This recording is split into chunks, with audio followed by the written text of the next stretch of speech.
phải nhá. Thì lại phần tay trái này. Tay trái đánh chậm lại, xong mình đánh gì nó hơi nảy tay lên một chút đúng không? Bây giờ ghép cả hai tay như này. Được chưa? 2, 3.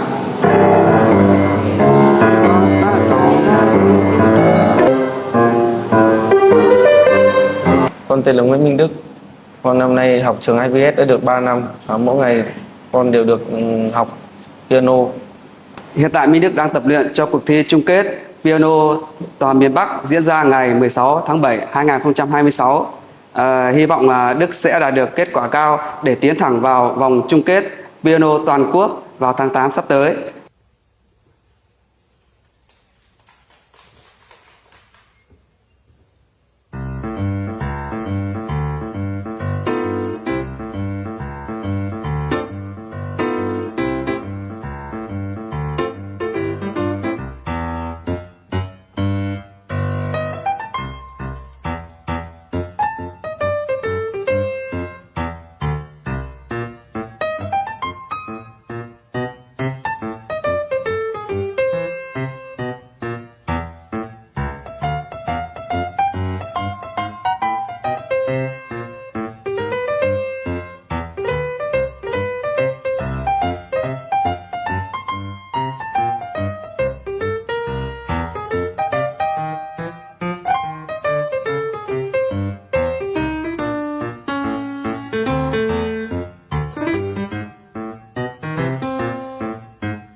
Xin được chúc mừng Nguyễn Minh Đức.